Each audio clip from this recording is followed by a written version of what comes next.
Муҳиддини Музаффар директори муассисаи давлатии сухсинамо, коргардони филмҳои сухсинамо, ҳунарманди театр ва синамо.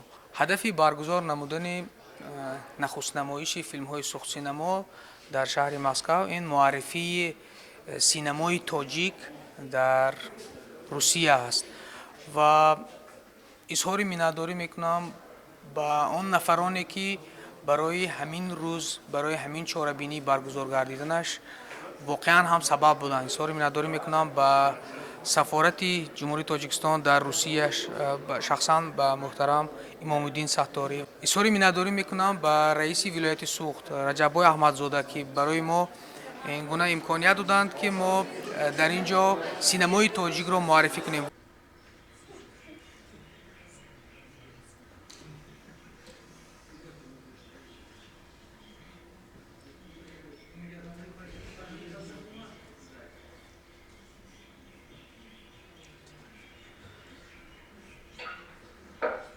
خیز دست روی ادراشوی بچه های میروید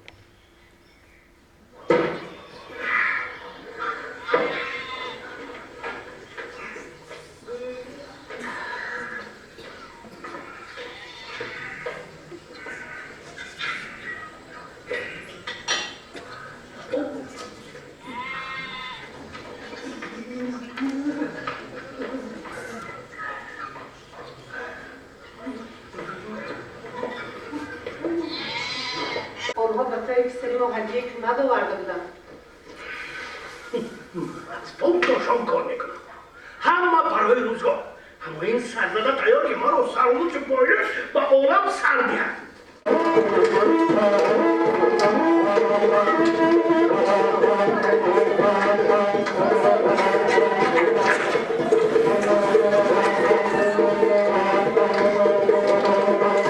воқеан ҳам барои мо синамогарони тоҷик хеле муҳим аст нишон додани филмҳо бахусус дар кишвари Русия, барои он ки зиёд мардумони мо дар ин ҷо кору зиндагӣ мекунанд ва то ҷое бехабар ҳам ҳастанд аз синамои тоҷик.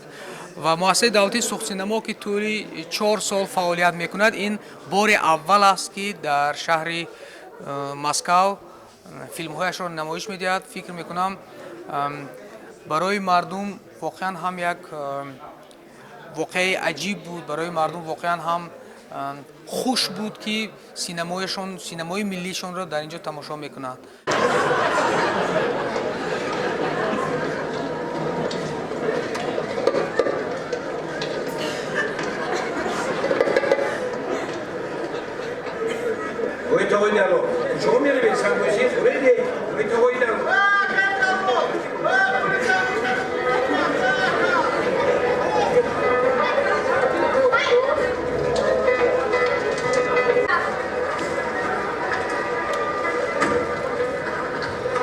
گیر بچه رحمه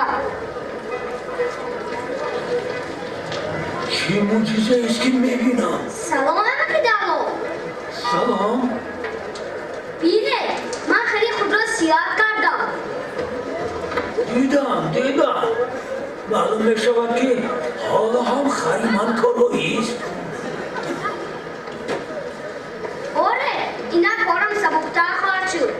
همطور خیلی خوب الان کار میکن پیدا بیار. امیدوارم که این قدمی که گذاشتیم اولین بود و زیاد همکاری ها را با مردم تاجیکستان که در شهرهای روسیه زندگی میکنند به وجود می آورد و این قدمی خواهد شد برای من بعد معرفی فیلم‌های تاجیکی در روسیه. با چند سال